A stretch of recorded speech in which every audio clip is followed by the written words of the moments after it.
Hey everyone, in today's video I would like to share with you my CNCF Mexican cabooses that I have 3D printed. Here's a look at the result, and this here is a Ferrocarril del Pacifico Phase 1 caboose.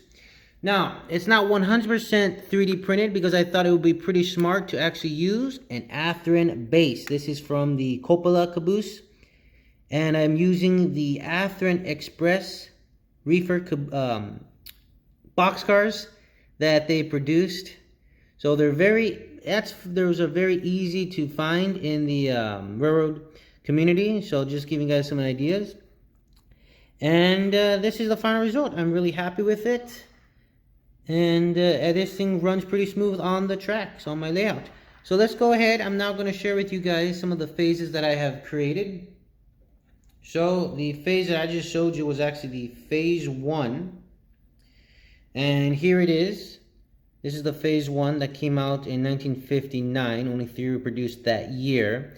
And then in 1960, that's when the Ferrocarril del Pacifico and the Sonora Baja California purchased these this phase.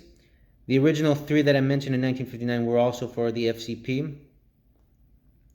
So only 2 railroads purchased these, and one of the most distinct things about the phase 1 is that you will notice that the Coppola has a straight up. The following phases or configurations have a angled aspect, and also the window configuration on the Coppola is going to be very different than the other phases that come out, and also there's no side window here. So after the 1960 version, we had a version that came out in around 1962. And this was a version that the NdeM, Nacionales de Mexico, and Chihuahua Pacifico, CHP, and the Ferrocarril de Sureste purchased, and I believe also the Ferrocarril de Yucatan purchased this version. And as you can now see that there's a different window configuration in the Coppola, and also we start seeing now a angled Coppola right there, not as straight up, and also now the additional window on the side where you enter the caboose. So there's that.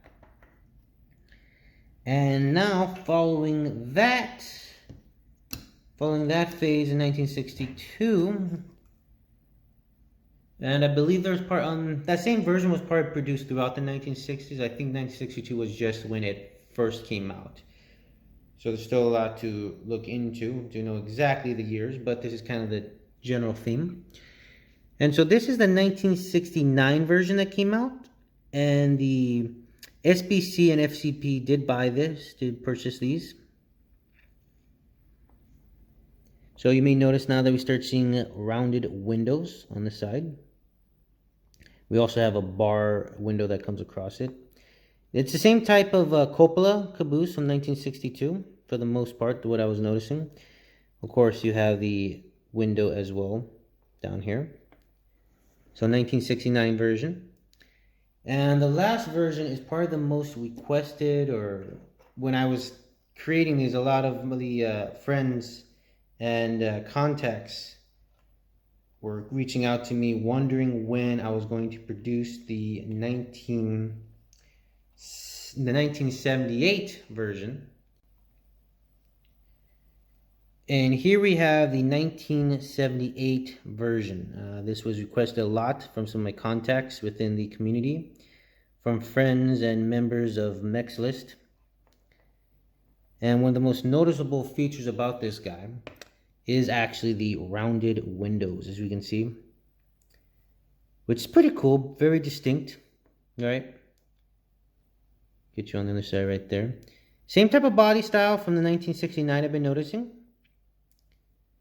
Of course, the side window as well right there.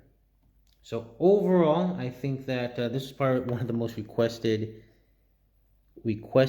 phases or configuration that a lot of people in the community are asking for. And I think for the most part, I am ready to start giving these out, start selling them to people within the community. So that ends pretty much my video. Oh, but I should also note that the FCP, Ferrocarril del Pacifico, and the NdeM did purchase these.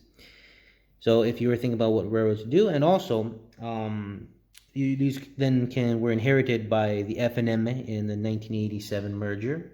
So a lot of these received some blue phases or an F&M patch. And then also around 1997, TFM, when F&M was breaking up, TFM took some of these cabooses, and also 1998, Ferromex took these cabooses. And of course, Ferrosur and the railroad, the terminal railroad, Ferrocarril del Valle de Terminal de Mexico, I think it's called, took a lot of these cabooses. So you can still see a lot of these cabooses around in Mexico and still being used. After 1978, I think then the Mexican Railroad started purchasing ACF wide vision cabooses and bay window cabooses. So yeah, so that's pretty much. But I think this is one of the most iconic cabooses in Mexico, and I think it is essential for any Mexican modeler to buy, especially if you're modern nowadays, because these are still around in the Ferromex or the KCSM de Mexico numbering system. So it's really cool. So hope you guys enjoyed the video, and I'll look forward to you guys' feedback and comments. Thank you.